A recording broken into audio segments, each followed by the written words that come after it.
Los españoles aman la fiesta. En muchos pueblos y ciudades españolas todos los años se conmemora el pasado árabe de la península. La gente se viste de moro o cristiano y cada cual trata de superar a los demás en opulencia y glamour.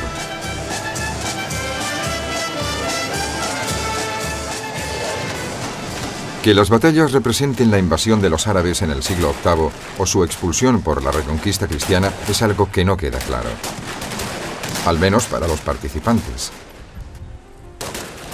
Pero de lo que no cabe duda es del legado arquitectónico dejado por los árabes. Son menos conocidos algunos otros aspectos que debemos agradecerles. Actualmente hay toda una serie de cosas que nos parecen normales en Occidente y en el mundo moderno, y que en realidad llegaron a través de la España árabe, desde el papel y el algodón hasta las naranjas y los limones. El legado árabe en medicina abarca desde el zumo de limón hasta el propio concepto de lo que es un médico. Los árabes también aportaron su astronomía, su música y su filosofía, así como la física y las matemáticas. La matemática cristiana medieval sería inconcebible sin lo que los árabes transmitieron a Occidente. Como tantas otras personas atraídas por un señuelo tipo demasiado bueno para ser una auténtica multipropiedad, los árabes vinieron a España previa invitación. Los reyes visigodos del sur de España estaban luchando entre sí y uno de ellos solicitó a los árabes que acudieran en su ayuda desde el norte de África. Los árabes llegaron y solventaron la disputa, pero les gustó lo que vieron y se quedaron. De hecho, no tardó en llegar un segundo contingente de 18.000 hombres que tomaron Sevilla. Y así empezó todo. Los norteafricanos acababan de abrazar la nueva religión del Islam y empezaron a dejar su huella en España. Donde había una catedral cristiana, construyeron una mezquita musulmana. Lo llevaron a cabo en Sevilla, y aguas arriba del río, en Córdoba, lo hicieron a lo grande.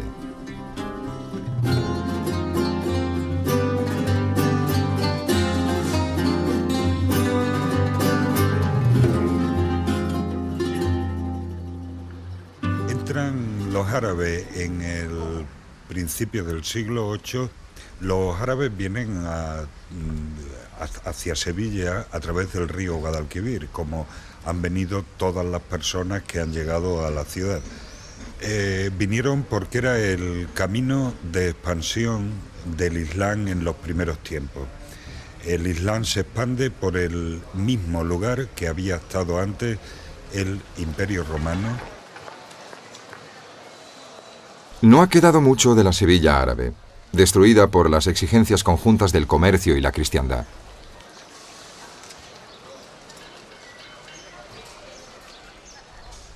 Donde hoy se alza una iglesia católica, antes hubo una mezquita, y debajo de esta muchas veces hay una iglesia o una sinagoga anteriores, a veces un templo romano. Los árabes construyeron algo que les era enteramente propio, pero añadiéndole los elementos que encontraron más a mano. Así es como se produce una especie de sincretismo, pues se construye encima de algo anterior, se toman prestados elementos encontrados allí, y cada generación produce algo nuevo. El principal vestigio árabe de la ciudad es la Giralda, el antiguo minarete de la mezquita. Pero incluso allí, solo la parte inferior es original y data de fines del siglo XII. El resto ha sido transformado en el campanario de la catedral.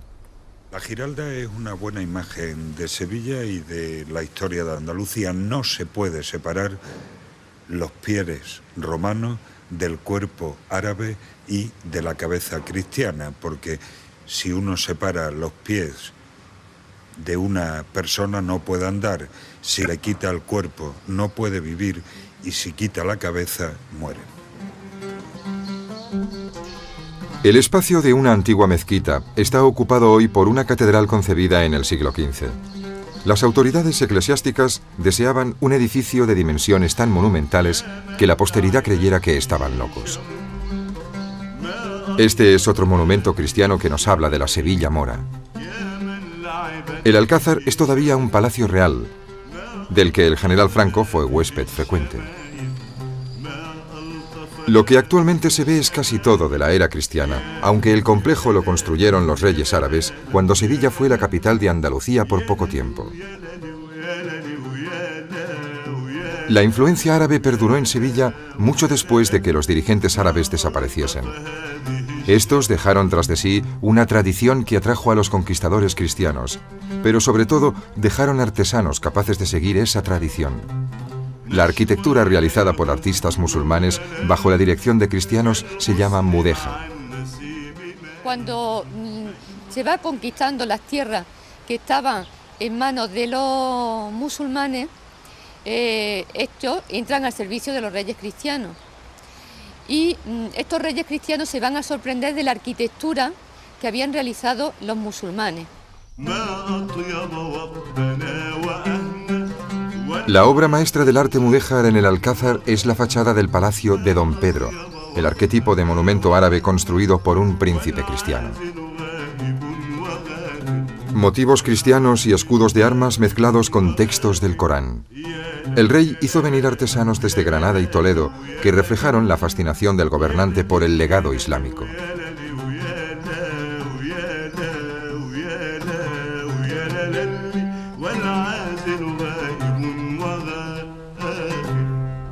En tiempos de los árabes, el río Guadalquivir era navegable hasta Córdoba.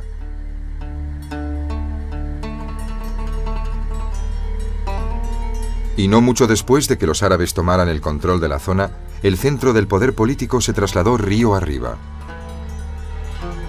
Córdoba es hoy día una capital de provincia española, pero durante décadas fue la segunda ciudad de Europa.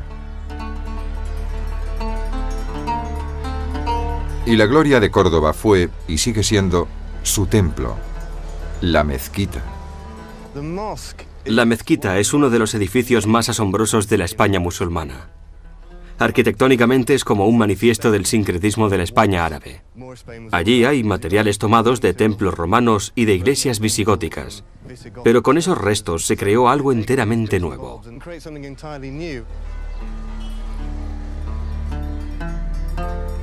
Esta maqueta perteneciente al museo local muestra la mezquita tal como fue terminada en el siglo XI. Entonces poseía una interminable serie de puertas abiertas a los jardines exteriores y unas vistas ininterrumpidas a través del bosque de columnas interiores.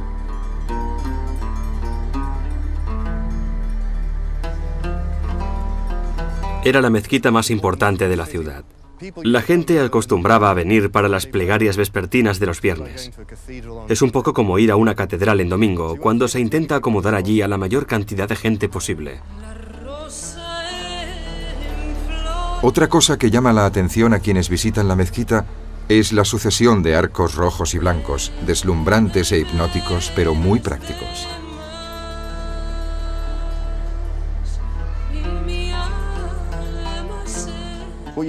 Lo que están viendo de la mezquita son los famosos arcos dobles, uno sobre el otro. Se dispusieron así para ganar altura en el techo, porque estaban utilizando viejas columnas recuperadas de las iglesias y los templos de la ciudad, pero necesitaban techos más altos que los que permitían esas columnas. Con ello se liberó espacio en el suelo para los fieles. Como otros grandes edificios, la mezquita no fue el resultado de un súbito fogonazo de inspiración. Se fue ampliando y ganando espacio generación tras generación. Pero en ese proceso brilla una joya deslumbrante, el mihrab. El mihrab es el centro del culto en una mezquita. Enmarcado por unas columnas visigóticas recicladas, el mihrab es en su forma más simple un nicho en la pared practicado en dirección a la Meca.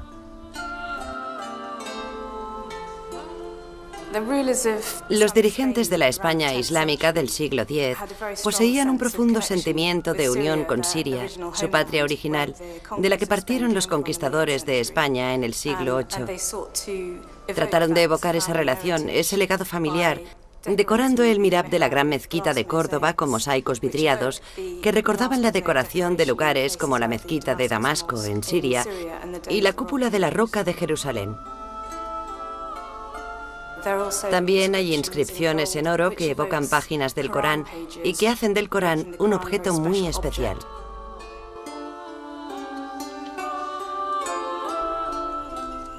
Pero la función de la mezquita no era únicamente religiosa. La mezquita es un edificio único, que nos habla pues de esa misión especial que tenía de acoger a todo el pueblo dentro de ella, que es un edificio donde se reunían tanto para rezar como para debatir temas de tipo político, de tipo religioso, económico, para decidir en qué momento tenían que partir las tropas para la guerra o qué es lo que hacían en un momento determinado.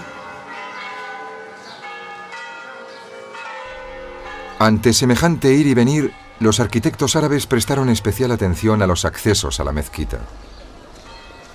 La más antigua es conocida como la Puerta de los Visires y sirvió de modelo para las puertas construidas posteriormente cuando se hicieron las ampliaciones de la mezquita. Consiste en una obertura central con un arco de herradura, pero si se mira siguiendo la dirección en que están dispuestas las dovelas, estas no apuntan al centro del arco circular, sino hacia el fondo, lo cual provoca un efecto similar al de un amanecer o atardecer. En torno al arco de herradura circular hay un marco cuadrado llamado alfiz. A los arquitectos árabes les gustaba jugar y combinar las formas redondas y cuadradas. Encima del alfiz hay un cuerpo de arcos ciegos entrelazados y en lo alto de todo una suerte de almenas. Hay quien afirma que era para lograr que una mezquita pareciese una fortaleza de la fe. Incluso en la cúspide de su poder, algunos soberanos árabes rechazaron las entradas más suntuosas a favor de otras laterales más modestas. Los líderes islámicos temían una muerte violenta. Por eso, uno de ellos construyó un pasaje porticado que cruzaba hasta el Palacio Real, hoy residencia del obispo. De esa forma podía visitar la mezquita sin toparse con posibles asesinos. Añadida a la belleza del mihrab, o de los arcos en rojo y blanco, aparece de repente una sorprendente anomalía. Una catedral cristiana construida en el centro de una mezquita árabe. En cierto sentido es un símbolo del triunfo cristiano, pero también es un episodio más en una saga histórica en la que los visigodos desbancaron a los romanos, los musulmanes vencieron a los visigodos y los cristianos se impusieron después a los musulmanes. Aunque sucedió en la Edad Media, no dejó de levantar polémicas. El emperador Carlos V, que fue quien dio el visto bueno a la empresa, quedó abrumado por el resultado. Se dice que les espetó a las autoridades eclesiásticas. Han tomado algo único y lo han reemplazado por algo que puede verse en cualquier lugar. Pero quizás deberíamos estarle agradecidos. La mezquita está de pie gracias a esa intervención cristiana. Si no se llega a plantear, hoy sería una ruina. Sería un edificio abandonado. La catedral como catedral es una obra de ingeniería realmente impresionante. Respetó al máximo las proporciones y lo que el edificio primitivo le ofrecía.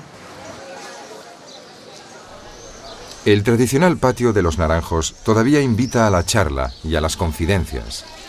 Pero los arcos que antaño se abrían en torno a la mezquita hoy están cerrados con ladrillos. Y las peticiones de los musulmanes actuales para que se les permita orar en la antigua mezquita han sido denegadas. Un lejano llanto desde lo alto del poder musulmán. Esta fue la cúspide del poder político y cultural árabe en Al-Ándalus. La Edad de Oro se prolongó durante la mayor parte del siglo X. El personaje principal fue el emir Abd al-Rahman III, cuyas victorias contra los cristianos le valieron el título de Al-Nasir, el victorioso. Abd al-Rahman III era en realidad pelirrojo y lucía una barba también roja porque solo era un cuarto de árabe, ya que su madre era navarra y su abuela también era del norte de España. De hecho, tenía que teñirse de negro el cabello y la barba para parecer más árabe, pues temía que la gente no se lo tomase en serio. Él se tomó a sí mismo lo bastante en serio como para asumir el título de califa, algo muy significativo en un mundo tan competitivo. El califa era el mensajero de Dios o el mensajero del profeta Mahoma, y se suponía que su designación era divina. El título comportaba la promesa de una vida posterior en el paraíso. Pero para Abd al-Rahman III eso no era suficiente, y construyó unos jardines para crearse un paraíso en la tierra.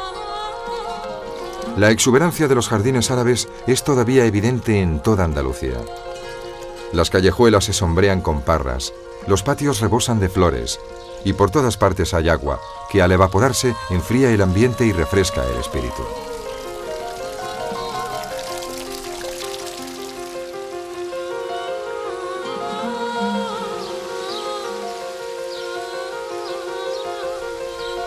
Pero si los árabes eran buenos en horticultura, fueron aún mejores en agricultura. Mientras los omeyas ostentaron el poder en Córdoba, aquí se produjo una especie de revolución verde. Hay toda una serie de productos que en Occidente o en el mundo moderno consideramos normales y que en realidad nos llegaron a través de la España musulmana. Naranjas, alcachofas, limones, berenjenas, también el arroz y trigo duro, el que se utiliza para hacer pasta y que crece mejor en condiciones secas y no se marchita. Y todo ello estuvo muy relacionado con la mejora de los sistemas de regadío en España.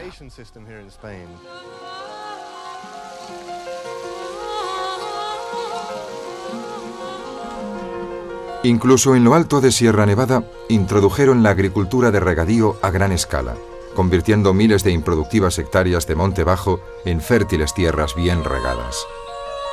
Algunos de los canales y albercas originales todavía siguen usándose hoy. Y son tan eficaces que el único guiño a la moderna tecnología ha sido la sustitución de las represas de tierra por compuertas metálicas. En la época de los árabes, a la altura de Córdoba, las aguas del Guadalquivir eran profundas y de fuerte corriente. Pasado el puente romano, ha sido reconstruida la rueda hidráulica árabe. En aquel tiempo, un completo ejército de artefactos como este fue desplegado a lo largo del río. La corriente fluvial hacía girar las ruedas, que llenaban y levantaban los cangilones hasta vaciarlos sobre un acueducto que transportaba el agua hasta la ciudad. Por desgracia, la juventud cordobesa no pudo resistirse a utilizar los recipientes como blanco para sus pedradas y solo uno ha quedado intacto.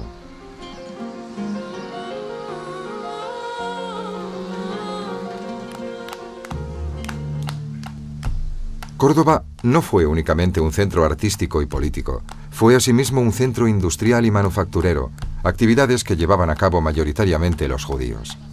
La parte histórica de todas las ciudades andaluzas tiene su barrio judío, y sus calles suelen llevar el nombre de los oficios que allí se ejercían.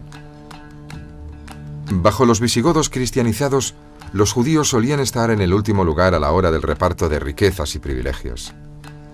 En el momento de la entrada de los árabes, los judíos ganaron en posición, por lo tanto fueron unos aliados de la entrada de las tropas árabes. Durante toda la Edad Media están en una buena posición hasta al menos el siglo XII, cuando en todo el Mediterráneo... No solo los judíos y los cristianos fueron ciudadanos de segunda clase bajo la dominación árabe. También las mujeres árabes estaban postergadas. No obstante, algunas excepcionales mujeres musulmanas lograron llegar a lo más alto.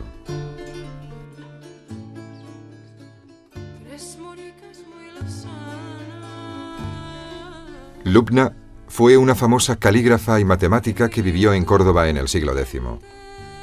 Fue en parte la responsable del más importante centro musulmán de conocimiento, la Biblioteca Califal de Al-Hakam II. Un siglo más tarde, saltó a la fama la celebrada escritora Walada, la Omeya. Se hizo famosa por pasearse por las calles de Córdoba con sus poemas satíricos bordados en su vestimenta.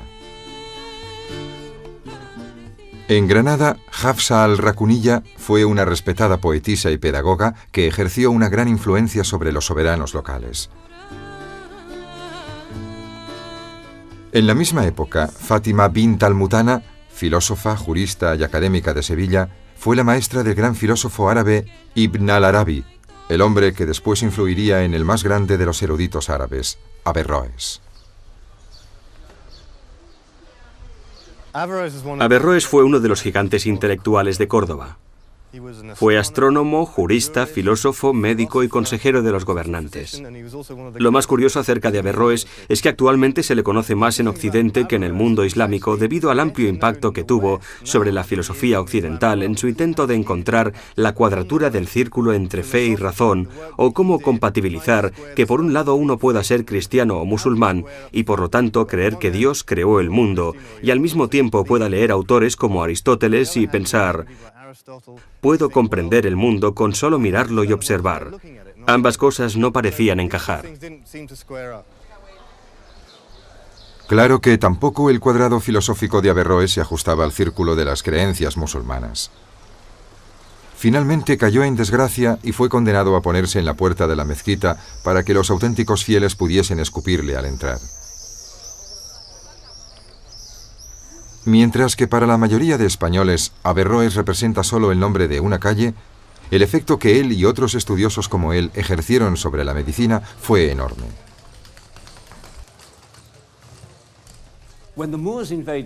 Cuando los árabes invadieron la España cristiana, la medicina se reducía a una serie de libros de recetas y de antídotos de fabricación propia. Había un gran desconocimiento del cuerpo y de cómo actuaban en él las drogas. El número de medicamentos utilizado era relativamente pequeño, y también el de las técnicas quirúrgicas.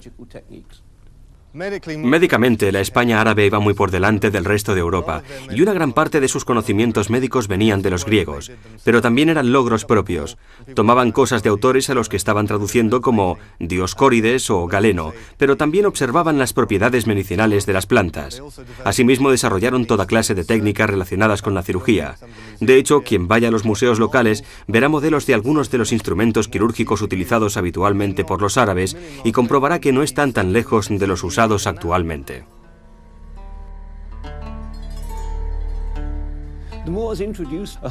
Los árabes introdujeron una amplia variedad de técnicas quirúrgicas, entre ellas cirugía de las heridas, la curación de heridas internas o la reintroducción de los intestinos para que sobreviviera el paciente.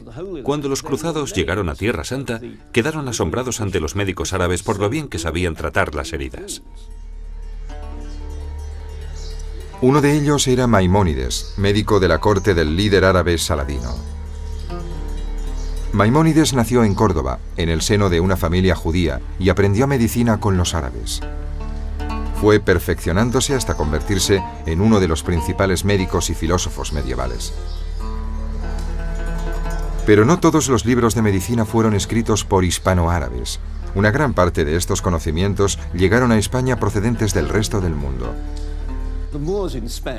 Los árabes lograron reunir en España un gran compendio, 10 veces mayor de lo que había sido posible reunir hasta entonces en Europa occidental. El canon de medicina abacina era tan grande que se tardaría un año entero en leerlo.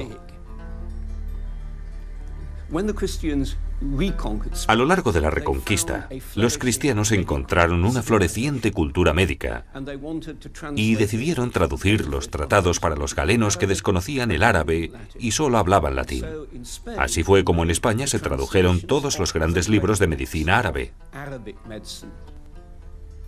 Los musulmanes introdujeron asimismo instrumentos musicales.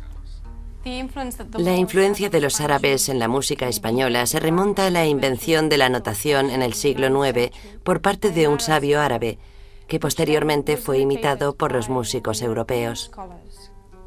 Los árabes introdujeron en España, por ejemplo, el rababá, un instrumento de arco semejante al violín, pero también flautas de madera, shoms de doble empuñadura y muchísimas percusiones.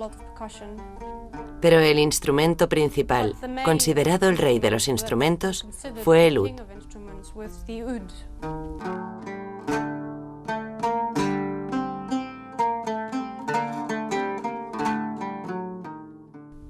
Y el ud derivó en laúd, y el laúd en guitarra. La guitarra moderna procede del laúd. Originariamente este tenía 4 cuerdas, pero un músico bagdadí llegó a Córdoba y una de las cosas que hizo fue añadir una 5ª cuerda al laúd. Pero las 4 cuerdas originales representaban los 4 humores clásicos y lo que aportó aquel músico fue, según dijo, lo que faltaba en el corazón humano. Así que añadió una 5ª cuerda, después vino la 6ª y así fue como nació la guitarra moderna. La guitarra permitía al intérprete rasguear, mientras que hasta entonces solo producía la simple melodía ciega del ud y la suave armonía del laúd. Con la guitarra se podía introducir el ritmo en la interpretación.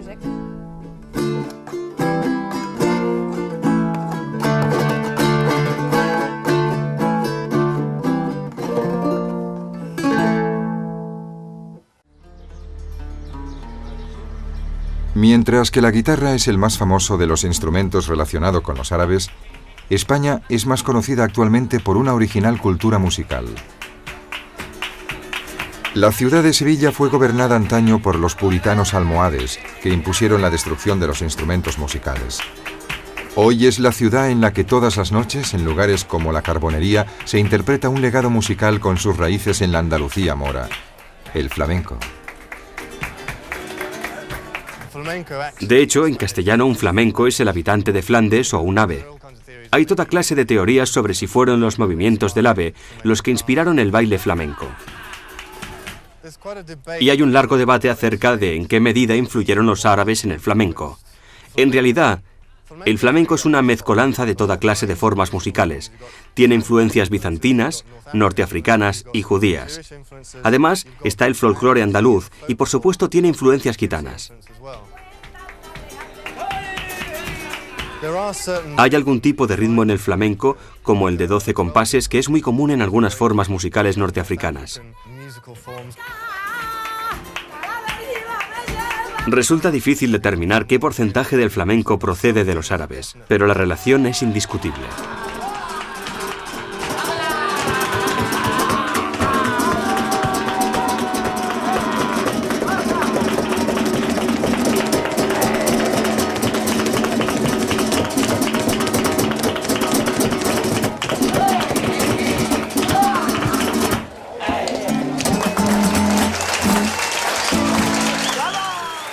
Se remonte o no el flamenco a los árabes, el punto álgido de la cultura islámica, su edad de oro, tuvo lugar en el siglo X, apenas 200 años después de la llegada de los árabes a España.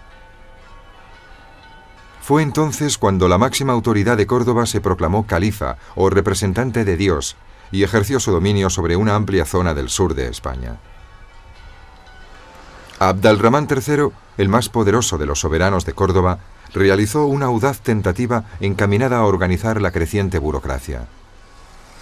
Córdoba se estaba viendo desbordada por las necesidades de una población en constante crecimiento. Así que en torno al año 936, el califa empezó a construir desde cero en las afueras de Córdoba una nueva ciudad-palacio a la que llamó Medinat al-Zahara. Se dice que era el nombre de su concubina favorita, otra de esas románticas leyendas que los aguafiestas gustan de poner en duda. Puede que lo que queda actualmente sea solo la 10ª parte de lo que un día cubrió este paisaje ondulado. Medinat al-Zahara albergó a 20.000 funcionarios a sueldo del gobierno. La sola construcción de la ciudad costó 1/3 del presupuesto anual del Estado. Fue concebida para impresionar y lo consiguió. Disponemos de relatos contemporáneos de diplomáticos y emisarios cristianos que visitaron Medinat al-Zahara y que se quedaron simplemente maravillados por aquella ciudad construida en el mismo estilo que la monumental mezquita de Córdoba. De modo que allí encontramos el arco de herradura con dovelas rojas y blancas, una suerte de logo de los hispanoárabes de la época que se encuentra por toda España, algo así como los arcos dorados de McDonald's.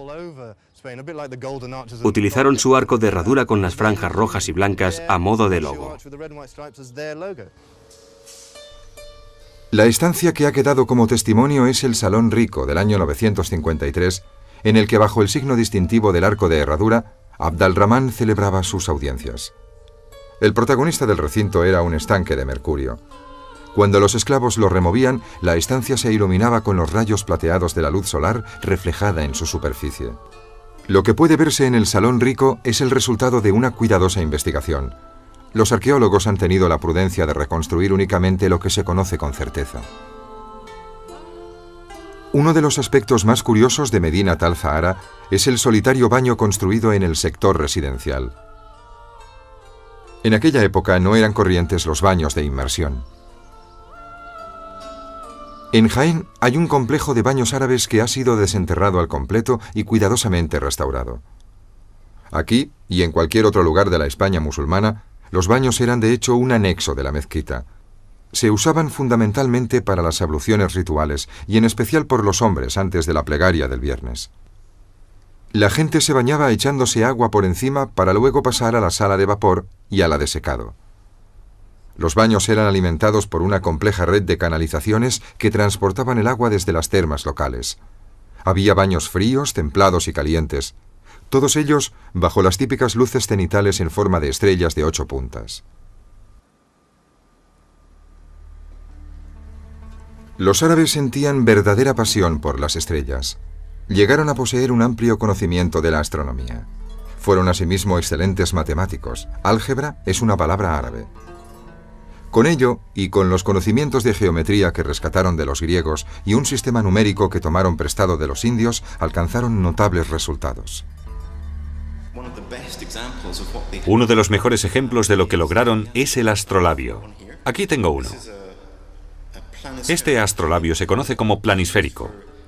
Se utiliza para determinadas actividades matemáticas, por ejemplo, para dar la hora. Pero lo hace sin mecanismos, sin un reloj. Lo hace partiendo de datos astronómicos, midiendo referencias en el cielo, por ejemplo, la altura del Sol o la de una estrella sobre el horizonte. En la parte de atrás, tiene una regla con unos agujeros al final. Se mide la luz del Sol que surge por uno de esos orificios y con ello se calcula su altura en el horizonte. Entonces, en el otro lado, compuesto esencialmente de un mapa de las estrellas, con solo girar esta pieza, se puede localizar dónde está el Sol o una estrella en el cielo, y con ello se sabe la hora. Este tipo de objetos estaban concebidos para ser utilizados en diferentes partes del mundo, de manera que tanto se podían usar en la Meca como en España. Pero la edad de oro de Al-Ándalus estaba empezando a empañarse. La amenaza de las conquistas cristianas y las rencillas políticas internas provocaron el derrumbamiento del califato. La propia Córdoba sucumbió al caos. Debido a que el propio califato estaba desgarrado por las disputas, las cosas empezaron a desmoronar. Hicieron venir a un contingente de mercenarios del norte de África y los hicieron acampar aquí, en las afueras de Córdoba, y simplemente enloquecieron. Se entregaron al pillaje y el saqueo merodeando por la ciudad, y todo comenzó a desmoronarse. Hasta que finalmente empezaron a surgir reinos independientes dentro de la España árabe. La gente empezó a desvincularse del centro político de Córdoba. Incluso pequeñas poblaciones podían alzarse de pronto y decir, ahora somos un reino, y rompían con Córdoba. Uno tras otro, Sevilla, Córdoba y los oportunistas reinos recién creados fueron cayendo en manos de los cristianos. La historia de Al-Ándalus termina en Granada con una dinastía que dejó al marchar un perdurable monumento a la cultura árabe, la Alhambra.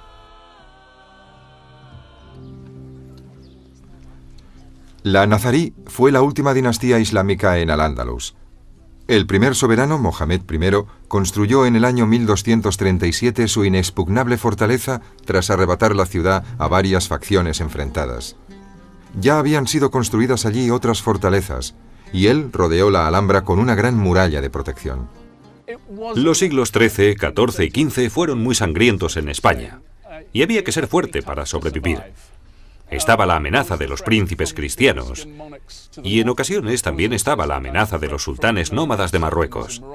También fueron tiempos de considerables dificultades económicas y, además, en el siglo XIV se produjeron las epidemias de peste negra que causaron estragos en la economía de Granada. Pero en medio de los baños de sangre surgieron edificaciones de gran belleza. La entrada al complejo residencial se hace a través del cuarto dorado, con sus paredes posteriores ricamente decoradas y sus vigas de madera. Los materiales en la Alhambra son muy bellos y crean un efecto de lacería que recuerda un poco al glaseado de un pastel. Pero los materiales como la escayola son en realidad muy baratos porque los soberanos nazaríes que construyeron la Alhambra no gozaban de una situación económica y política demasiado saneada, por lo que le sacaron el máximo partido a lo que tenían.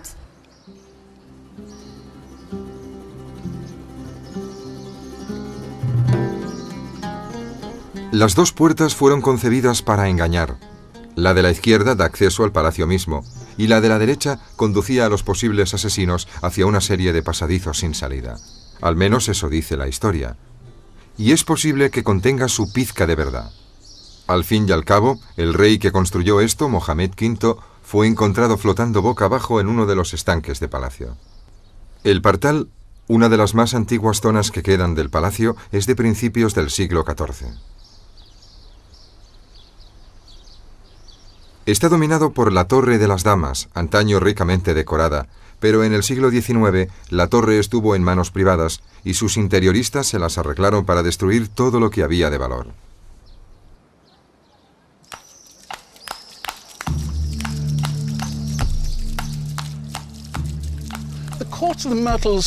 El patio de los Arrayanes tiene aproximadamente el mismo aspecto que en el siglo XIV, salvo por un detalle importante.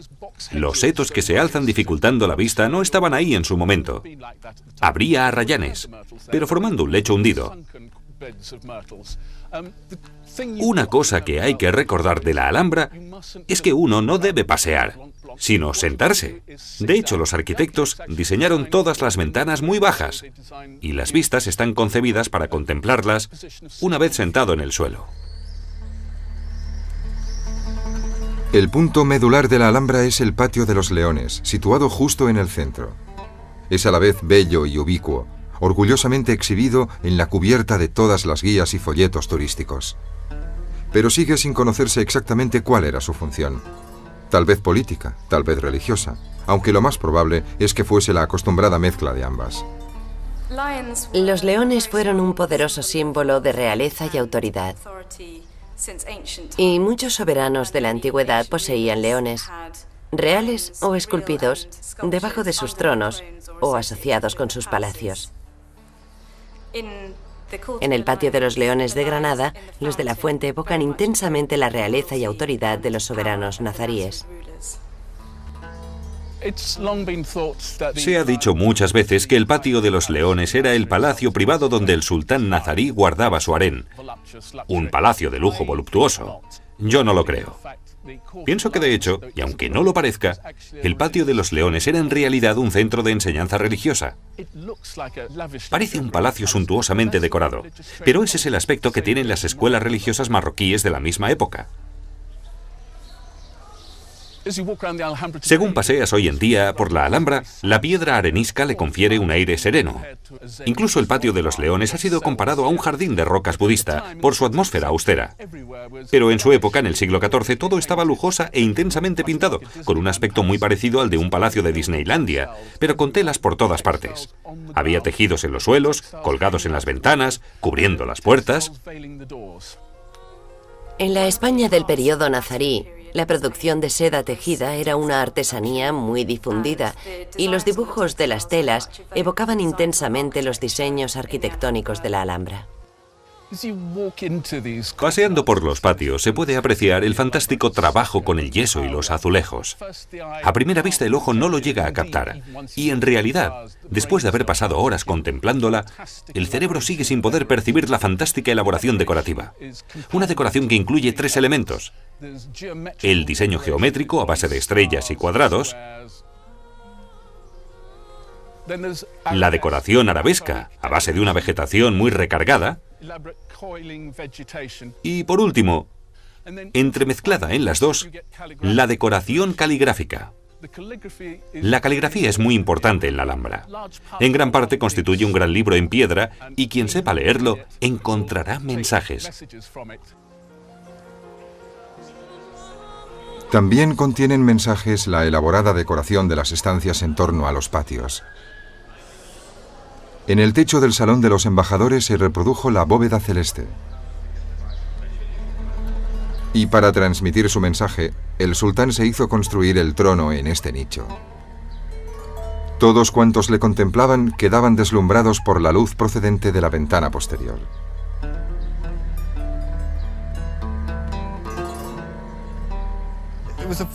Se trataba de un tipo de palacio altamente hedonista. En el Palacio de la Alhambra puede apreciarse la sensualidad. Uno llega a la conclusión de que eran conscientes de que representaban el final de una era. Fumaban gran cantidad de hachís, bebían mucho alcohol. Todo ello obviamente prohibido por el Islam, pero parece que no le hicieron mucho caso. Al igual que algunos soberanos, algunos de los reyes moros de Granada eran conocidos por, digámoslo así, si alguien le debía dinero al rey, quizá, sencillamente, con unos favores sexuales, él se olvidaba del dinero que le debían. Ese tipo de cosas. Era una especie de Las Vegas en la Europa de la época. Pero no solo era el rey quien se volvió un poco laxo en la observación de la ley islámica. Las esposas de los monarcas no eran modelo de probidad. El tronco de este viejo tejo que creció en el patio de la sultana en la Alhambra ha sido conservado porque, según la leyenda, la sultana, que se encontraba en el piso de arriba bien guardada bajo llave, invitaba de noche a los jóvenes a que trepasen por el tronco y saltasen hasta sus aposentos desde las ramas. Antes del alba, los jóvenes bajaban por el mismo camino. Pero todo lo bueno se acaba. En 1492, los ejércitos cristianos de Isabel y Fernando tomaron Granada. Imagino que al final el ejército de la Reconquista fue capaz de poner en juego recursos mucho más amplios, pues no eran solo cristianos españoles luchando contra los musulmanes. También había muchísimos voluntarios franceses e ingleses. Y poco a poco, la tecnología militar cristiana, la tecnología de la pólvora, superó la de los árabes. Una de las puertas de la Alhambra, la Puerta de la Justicia, muestra la ilustración gráfica de una vieja creencia que resultó ser falsa. Según el dicho, cuando la mano de Fátima empuñe la llave, la Alhambra caerá. Pero aunque los conquistadores pusieron un icono cristiano entre la mano de Fátima y la llave, esta continúa fuera de su alcance.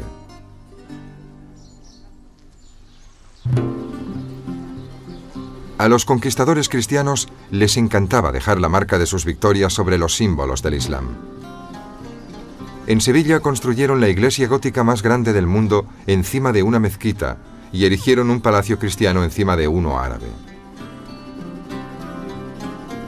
En Córdoba construyeron la catedral dentro de la mezquita y levantaron un palacio cristiano encima del alcázar árabe. Pero en Granada fueron mucho menos destructivos. Cuando Fernando e Isabel entraron en la Alhambra en 1492, eufóricos por la victoria, miraron en derredor. El palacio estaba totalmente desvencijado y ruinoso.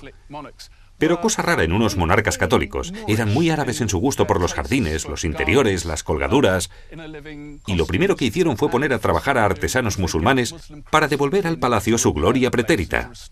Y lo mismo Carlos V, su nieto, que al llegar aquí exclamó: «Dios, este lugar es extraordinario», e hizo todo lo posible por mantener ese nivel, y aunque demolió un ala para dejar espacio a su propio palacio, fue uno de los responsables de que este complejo haya sobrevivido. Carlos construyó su propio palacio en la Alhambra en 1526, financiándolo parcialmente mediante un impuesto especial a los musulmanes. No se trataba tanto de una exhibición de triunfo. Se dice que, harto del frío y la humedad de la Alhambra original, quiso una residencia con mejores instalaciones. El resultado ha merecido un elogio con reservas, aunque Carlos nunca llegó a disfrutarlo, porque salió de Granada poco después de encargarlo y no regresó nunca. Sus abuelos, en cambio, fueron allí para quedarse.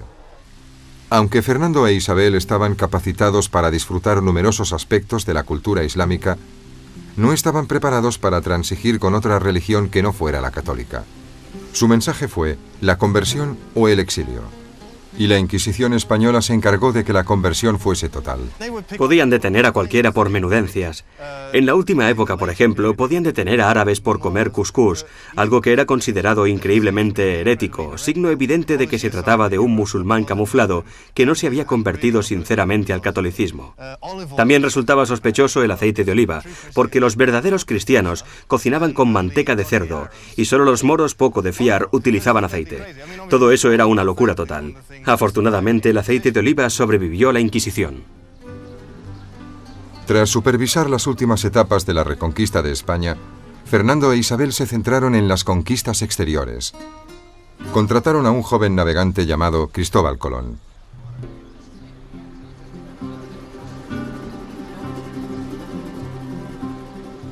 Las riquezas que este trajo del Nuevo Mundo fueron canalizadas a través de Sevilla. Una vez más, el legado árabe demostró su utilidad.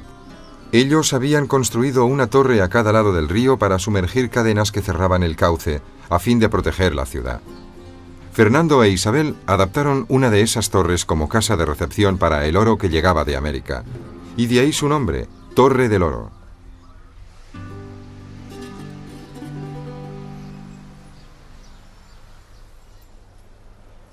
El propio Colón yace a menos de 1 kilómetro de aquí, en una noble tumba dentro de la catedral a cuyo esplendor contribuyó. Pero la riqueza de España no iba a durar. Un gran número de árabes se quedaron en España durante casi un siglo más, y en realidad no se fueron hasta que, en 1609, fueron expulsados por el rey Felipe III. Paradójicamente, como resultado de ello, la economía española se colapsó, porque los moriscos acumulaban muchos conocimientos prácticos, sobre todo agrícolas. Eran ellos quienes controlaban los sistemas de regadío, quienes conocían los cultivos introducidos por los árabes, cómo plantarlos, cómo cultivarlos y todo ese tipo de labores. Incluso había un dicho al respecto: los moriscos que trabajaban para un cristiano valían su peso en oro. En cierto modo, los árabes nunca abandonaron España. Todavía hay un rastro de su presencia en las estrechas callejuelas donde se venden sus productos. El té árabe todavía se vende a la sombra de la Catedral Católica. Y a menos de 1 kilómetro de la Alhambra, al otro lado del río Darro, fue inaugurada la primera mezquita en España desde hacía 500 años. Al tiempo que resurgen las tensiones entre árabes y cristianos, la moderna mezquita ha sido construida sobre una colina que domina la Alhambra. Los escasos fieles y sus líderes religiosos deben hacer frente a la hostilidad suscitada por los atentados de Madrid y los rumores de que Al-Qaeda apoya algún tipo de resurrección de Al-Ándalus en la España moderna. Toda esa palabrería en torno a Al-Ándalus no tiene sentido. La historia es historia, y somos demasiado serios como para soñar en lo que sucedió hace 500 años. Pero si los musulmanes deben aportar algo a la humanidad de nuestros días, esto debe hacerse ahora, afrontando los retos y problemas actuales. Soñar con glorias de civilizaciones pasadas no es más que una pérdida de tiempo. En cierto modo, los musulmanes son menos románticos que algunos cristianos acerca de nuestro pasado histórico. Existen fundaciones, clubs y asociaciones culturales destinadas a revivir el legado de Al-Ándalus, pero son todas cristianas, no musulmanas. Lo máximo que muchos españoles conservan de su cultura árabe son las fiestas de moros y cristianos. La mitad de la población se disfraza de moro, lucen plumas en el cabello, es increíble. Y la otra mitad se viste de cristiana y ofrece un aspecto más serio y solemne. Y en realidad, para la mayoría de la gente, todo se reduce a esto. Pueden ir a visitar la mezquita y la Alhambra. Se ha producido una especie de disneyificación del pasado árabe, como ocurre aquí, pero la cosa no va más allá.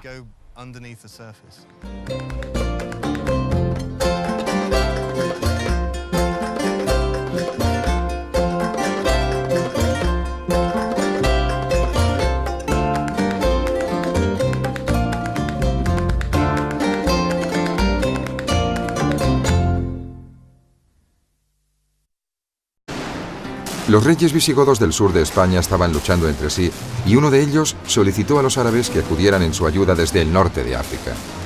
Los árabes llegaron y solventaron la disputa, pero les gustó lo que vieron y se quedaron. De hecho, no tardó en llegar un segundo contingente de 18.000 hombres que tomaron Sevilla. Y así empezó todo. Los norteafricanos acababan de abrazar la nueva religión del Islam y empezaron a dejar su huella en España. Donde había una catedral cristiana, construyeron una mezquita musulmana. Lo llevaron a cabo en Sevilla, y aguas arriba del río, en Córdoba, lo hicieron a lo grande.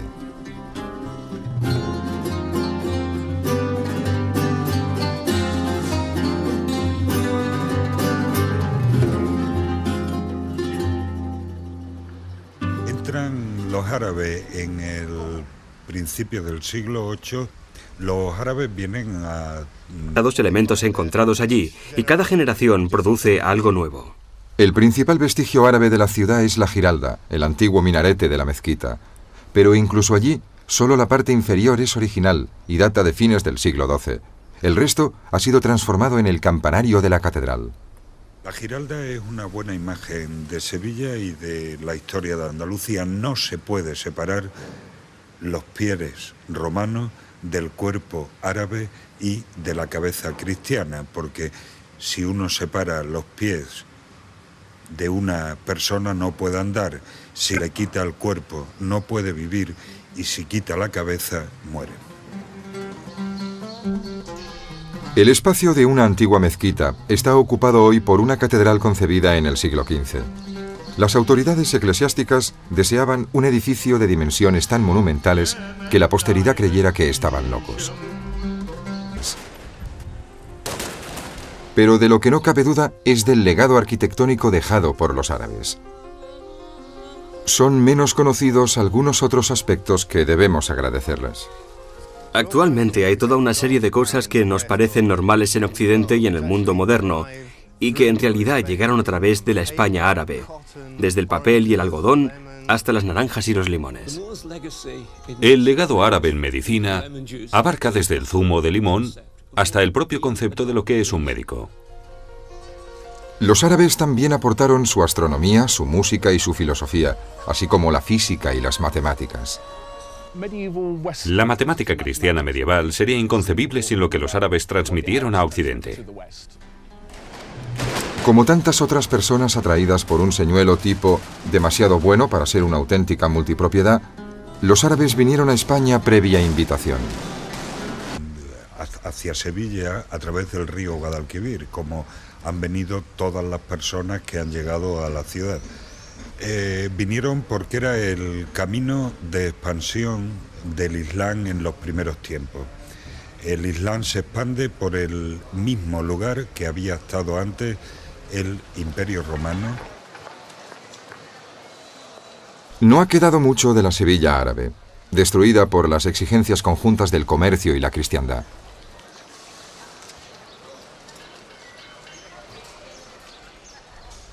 Donde hoy se alza una iglesia católica, antes hubo una mezquita, y debajo de esta muchas veces hay una iglesia o una sinagoga anteriores, a veces un templo romano. Los árabes construyeron algo que les era enteramente propio, pero añadiéndole los elementos que encontraron más a mano. Así es como se produce una especie de sincretismo, pues se construye encima de algo anterior, se toman prestaciones.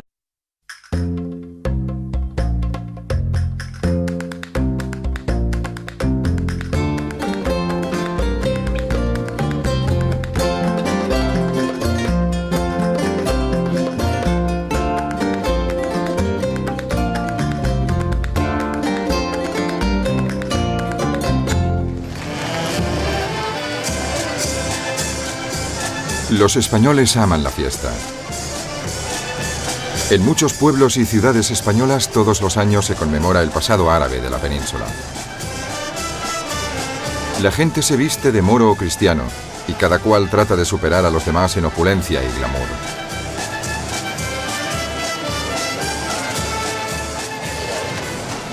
Que las batallas representen la invasión de los árabes en el siglo VIII o su expulsión por la reconquista cristiana es algo que no queda claro, al menos para los participantes.